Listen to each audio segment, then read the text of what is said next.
Acest incident, care a fost foarte mediatizat peste tot în lume, constituie unul dintre cele mai controversate evenimente ale istoriei, deoarece a dat naștere numeroaselor cărți, filme și extravagante teze conspiraționiste. La începutul lunii iulie 1947, presa din toată lumea făcea public un comunicat al bazei militare Roswell din New Mexico, anunțând că acolo a fost recuperat un OZN prăbușit. Se mai știe că resturile adunate au fost transportate cu precauții deosebite la baza Air Force Wright. Apoi au apărut zvonuri că la locul prăbușirii s-ar fi găsit și corpurile micuțe ale unor extraterestri, ba chiar unul era viu. Controversa legată de incidentul Roswell a fost astfel adusă la zi. Povestea este știută. Pe 2 iulie 1947, mai mulți martori de la periferia orașului Roswell, New Mexico, au declarat că au văzut o farfurie zburătoare prăbușindu-se.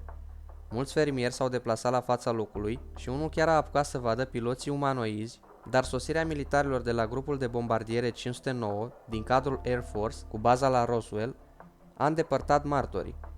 Militarii au făcut curățenie pe câmp și ulterior au negat orice descoperire extraterestră. Însă, primul comunicat al bazei militare către presa locală a făcut prima pagina a ziarelor să afirme următoarele: Air Force a capturat o farfurie zburătoare. 24 de ore mai târziu, baza și-a schimbat comunicatul, spunând că a fost vorba de un balon meteorologic. Ofițerul care era de serviciu în seara de 2 iulie 1947 a lăsat prin testament o scrisoare adresată națiunii, prin care recunoștea că primul comunicat a fost cel corect. Pe site-ul FBI de Valut se afla și detalii cu privire la această prăbușire negată de militari.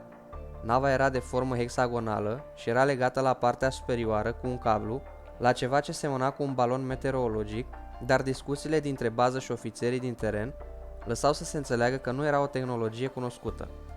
Armata americană a susținut întotdeauna că în acest loc s-a prăbușit un balon de cercetare top secret.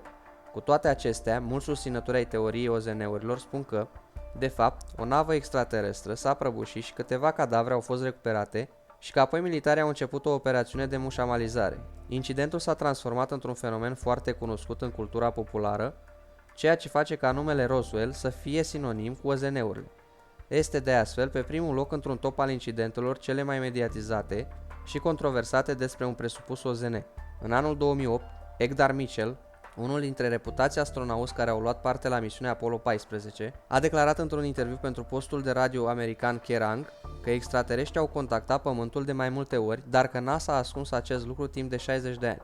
Edgar Mitchell a fost pilotul modulului lunar în cadrul misiunii Apollo 14, care a avut loc în 1971 și totodată al 6-lea om care a pășit pe lună. Acesta a spus că extraterestri au contactat de mai multe ori Pământul în timpul carierei sale la Agenția Spațială Americană NASA, însă acest lucru nu a fost făcut public. Mitchell, în vârstă de 77 de ani, la momentul respectiv, a declarat că surse din NASA care au avut contact cu extraterestrii i-au descris pe aceștia drept ființe de înălțime mică ce păreau bizare oamenilor. El a spus că extraterestrii ar arăta așa cum sunt cei descriși în cultura populară, de înălțime mică, cu ochi și cap mari. Mitchell a explicat că tehnologia umană nu este nici pe departe atât de sofisticată ca a lor și că dacă ar fi fost ostili, oamenii ar fi dispărut până acum. Mitchell, împreună cu comandantul misiunii Apollo 11, Alan Shepard, deține recordul pentru cea mai lungă ieșire pe lună, și anume 9 ore și 17 minute. Am fost destul de privilegiat încât să aflu că am fost vizitați și că fenomenele OZN sunt reale, a spus Mitchell. Am făcut parte din cercurile militare și ale serviciilor secrete, care știu că, dincolo de ceea ce se cunoaște public, am fost vizitați.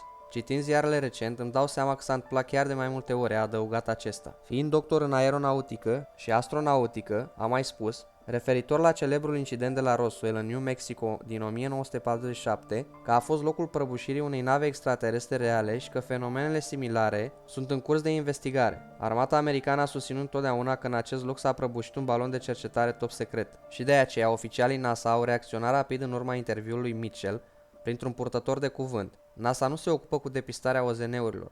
NASA nu este implicată în acoperirea urmelor de viață extraterestră de pe această planetă sau din univers. Doctorul Mitchell este un mare american, dar nu împărtășim opiniile despre acest subiect. În concluzie, ne putem întreba dacă într-adevăr a avut loc o prăbușire a farfuriei zburătoare la Roswell în 1947. Toate teoriile care au apărut în urma incidentului de la Roswell sunt prezentate cu puține dovezi. La fel ca în proporție de 99 din aceste argumente, există acțiuni inexplicabile în numele autorităților și este destul de probabil ca povestea oficială să fie cu totul alta. Cu toate acestea, nu există dovezi care să susțină vreuna dintre teoriile conspiraționale susținute.